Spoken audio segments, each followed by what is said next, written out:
और अब आपको बताएं कि कराची में होलसेल मार्केट में भी चीनी की फरोख्त बंद कर दी गई है। होलसेलर्स का कहना है कि मिलों से 174 रुपए फी किलो चीनी खरीद कर 170 रुपए में नहीं बेच सकते।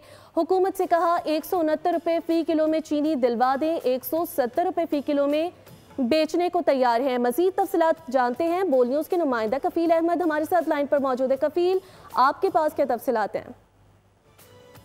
देखिए, इस वक्त कराची की रिटेल दुकानों होलसेल मार्केट में भी चीनी की जो फरोख्त है वो मुकम्मल तौर पर जो है वो बंद हो गई है। जोड़ी शहर में चीनी की 74 रुपए फी किलो चीनी बेचकर जो है 70 रुपए में फरोख्त नहीं कर सकते। हुकूमत ने कहा है कि हमें 169 रुपए फी किलो में चीनी जो है फराख दिलवाई जाए तो 170 रुपए के अंदर भी वो चीनी को फरोख्त कर सकते। इसके अलावा मैं आपको बताऊंगा डिप्टी कमिश्नर और असिस्टेंट कमिश्नर कहते हैं कि हमारे ये इसके हवाला नहीं है और मुख्तलिफ जो बाजार हैं होलसेल मार्केट वहाँ पर जो है वो रेड किया जा रहा है और उन लोगों को जो है गिरफ्तार किया जा रहा है। तो होलसेलर से कह रही है कि फौरी तौर पर गिरफ्तार को जो है वो खत्म किया जाए और अगर शुगर मिल्स हमें सस्ती कीमत पर जो है वो चीनी फराहम करेगी तो उसको फराहम करेगी।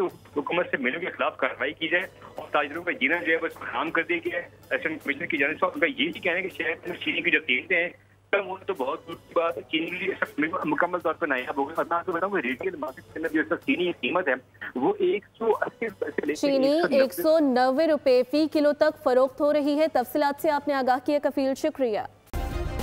सब्सक्राइब करें और बेल दबाएं ताकि कोई खबर रह न जाए।